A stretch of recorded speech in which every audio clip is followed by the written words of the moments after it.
sudah menjaminkan kedatangan anak akan membuka pintu rezeki. Berarti tergantung keyakinan kita. Orang dahulu zaman jahiliyah ketika menerima wanita, anak yang lahir adalah perempuan, mereka bunuh. Karena mereka menganggap perempuan ini menyusahkan kita. Perempuan ini membuat tanggungjawab yang lebih besar. Perempuan ini nanti perilakunya memalukan kita.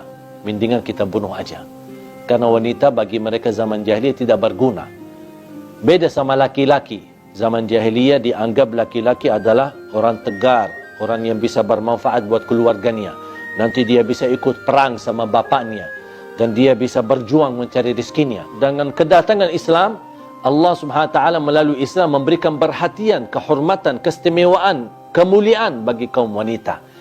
Dan keturunan semua, wanita maupun laki-laki, akan mendapatkan anugerah rezeki, apalagi mereka kalau salih-salihah.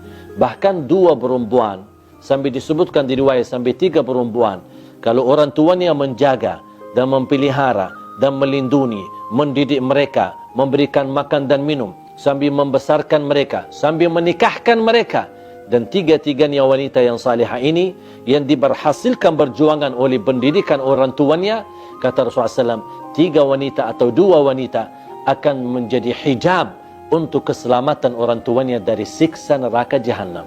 Itu terhitung rizki. Berarti kedatangan anak melindungi kita dari siksa neraka jahanam, itu rizki.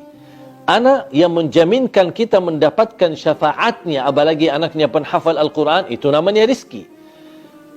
Walaupun ada orang berkata, kalau memang keturunan ini adalah membuka pintu rizki, kenapa kita melihat banyak warga du'afa, justru anaknya banyak.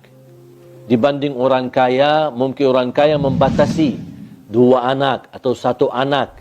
Tapi kalau orang miskin, justru anaknya Masya Allah banyak. Tapi semakin banyak anaknya, nampaknya kehidupan mereka tidak berubah. Bahkan semakin susah dan sengsara. Jamaah sekalian, kalau kita mempandangi dalam hal ini, apa yang kita lihat, memang warga du'afa banyak anak tapi susah. Orang selain du'afa, anaknya cuma 1 tapi kekayaannya luar biasa, penghasilannya luar biasa. Ini ada orang berkata seolah-olah tidak adil. Kenapa? Mana keadilan Allah? Katanya banyak anak, Allah jaminkan rezekinya. Saya akan tunjukkan. Pengalaman saya ketika saya keliling bertemu dengan warga du'afa. Walaupun mereka memiliki banyak anak, tapi subhanallah anaknya itu kebahagiaannya luar biasa, tidak terhingga. Dan semuanya sehat walafiat. Dan saya mengenal banyak orang kaya yang memiliki keluarga, tapi banyakkan di antara anak-anak mereka adalah yang sakit. Ada yang sakit jantung, ada yang sakit otaknya, ada yang sakit penyakit dalam, berbagai macam. Saya pernah berkunjung kepada satu keluarga ketika saya kenal seorang buta, dan beliau ajak saya temenin untuk ke rumahnya. Begitu saya masuk ke rumahnya, saya dibawa masuk ke ruang tamu, kemudian tiba-tiba datang adiknya. Ternyata adiknya buta. Terus datang adiknya lagi, lebih kecil lagi. Dan dia kenalkan, ini adik saya yang satu lagi. Ternyata buta. Dan saya kaget. 3 saya bertemu satu keluarga, 3-tiganya buta. Saya tanya, ini kok gimana ini kondisi? Dia menjawab, kami semua keluarganya keluarga buta. Ini kan ujian.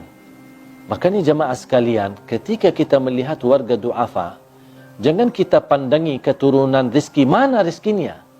Sebenarnya rezeki mereka ini bisa bersatu.